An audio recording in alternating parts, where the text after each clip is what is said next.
Letter 2. To Mrs. Saville, England. Archangel, 28th March, 1700s. How slowly the time passes here, encompassed as I am by frost and snow, yet a second step is taken towards my enterprise. I have hired a vessel, and am occupied in collecting my sailors. Those whom I have already engaged appear to be men on whom I can depend, and are certainly possessed of dauntless courage. But I have one want which I have never yet been able to satisfy, and the absence of the object of which I now feel as most severe evil. I have no friend, Margaret. When I am glowing with the enthusiasm of success, there will be none to participate my joy. If I am assailed by disappointment, none will endeavor to sustain me in dejection. I shall commit my thoughts to paper, it is true, but that is a poor medium for the communication of feeling. I desire the company of a man who could sympathize with me, whose eyes would reply to mine. You may deem me romantic, my dear sister, but I bitterly feel the want of a friend. I have no one near me, gentle yet courageous, possessed of a cultivated as well as of a capacious mind, whose tastes are like my own, to approve or amend my plans. How would such a friend repair the faults of your poor brother? I am too ardent in execution and too impatient of difficulties, but it is still a greater evil to me that I am self-educated. For the first 14 years of my life I ran wild on a common and read nothing but our Uncle Thomas's books of voyages. At that age I became acquainted with the celebrated poets of our country, but it was only when it had ceased to be in my power to derive its most important benefits from such a conviction that I perceived the necessity of becoming acquainted with more languages than that of my native country. Now I am 28, and am in reality more illiterate than many schoolboys of 15. It is true that I have thought more, and that my daydreams are more extended and magnificent, but they want, as the painters call it, keeping, and I greatly need a friend who would have sense enough not to despise me as a romantic, and affection enough for me to endeavor to regulate my mind. Well, these are useless complaints. I shall certainly find no friend on the wide ocean, nor even here in Archangel, among merchants and seamen. Yet some feelings, unallied in the dross of human nature, beat even in these rugged bosoms. My lieutenant, for instance, is a man of wonderful courage and enterprise. He is madly desirous of glory, or rather, to word my phrase more characteristically, of advancement in his profession. He is an Englishman, and in the midst of national and professional prejudices, unsoftened by cultivation, retains some of the noblest endowments of humanity. I first became acquainted with him on board a whale vessel. Finding that he was unemployed in this city, I easily engaged him to assist in my enterprise. The master is a person of an excellent disposition, and is remarkable at the ship for his gentleness and the mildness of his discipline. This circumstance, added to his well-known integrity and dauntless courage, made me very desirous to engage him. A youth passed in solitude, my best years spent under your gentle and feminine fosterage, has so refined the groundwork of my character that I cannot overcome an intense distaste to the usual brutality exercised on board ship.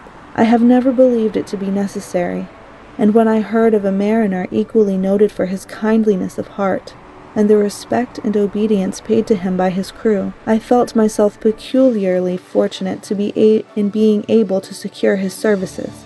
I heard of him first in rather a romantic manner, from a lady who owes to him the happiness of her life. This, briefly, is his story. Some years ago, he loved a young Russian lady of moderate fortune, and having amassed a considerable sum in prize money, the father of the girl consented to the match.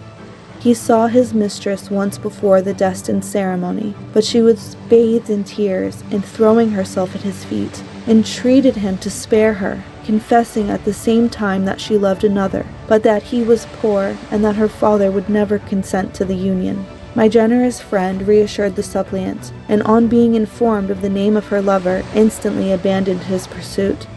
He had already bought a farm with his money on which he had designed to pass the remainder of his life, but he bestowed the whole on his rival, together with the remains of his prize money to purchase stock, and then himself solicited the young woman's father to consent to her marriage with her lover. But the old man decidedly refused, thinking himself bound in honor to my friend, who, when he found the father inexorable, quitted his country, nor returned until he heard that his former mistress was married according to her inclinations. "What a noble fellow!" you will exclaim. He is so, but then he is wholly uneducated. He is as silent as a Turk, and a kind of ignorant carelessness attends him, which, while it renders his conduct the more astonishing, detracts from the interest and sympathy which otherwise he would command. Yet do not suppose, because I complain a little, or because I can conceive a consolation from my toils which I may never know, that I am wavering in my resolutions. Those are as fixed as fate, and my voyage is only now delayed until the weather shall permit my embarkation. The winter has been dreadfully severe, but the spring promises well, and it is considered as a remarkably early season, so that perhaps I may sail sooner than I expected. I shall do nothing rashly. You know me sufficiently to confide in my prudence and considerateness, whenever the safety of others is committed to my care. I cannot describe to you my sensations on the near prospect of my undertaking. It is impossible to communicate to you a conception of the trembling sensation, half pleasurable and half fearful, with which I am preparing to depart. I am going to unexplored regions, to the quote-unquote land of mist and snow, but I shall kill no albatross, therefore do not be alarmed for my safety. Or if I should come back to you as worn and woeful as the ancient mariner, you will smile at my illusion, but I will disclose a secret. I have often attributed my attachment to, my passionate enthusiasm for, the dangerous mysteries of ocean, to that production of the most imaginative of modern poets. There is something at work in my soul which I do not understand. I am practically industrious, painstaking, a workman to execute with perseverance and labor. But besides this, there is a love for the marvelous, a belief in the marvelous, intertwined in all my projects, which hurries me out of the common pathways of men, even to the wild sea and unvisited regions I am about to explore. But to return to dearer considerations, shall I meet you again, after having traversed immense seas, and returned by the most southern cape of Africa or America? I dare not expect such success, yet I cannot bear to look at the reverse of the picture. Continue for the present to write to me by every opportunity. I may receive your letters on some occasions, when I need them most to support my spirits. I love you very tenderly. Remember me with affection, should you never hear from me again. Your affectionate brother, Robert Walton.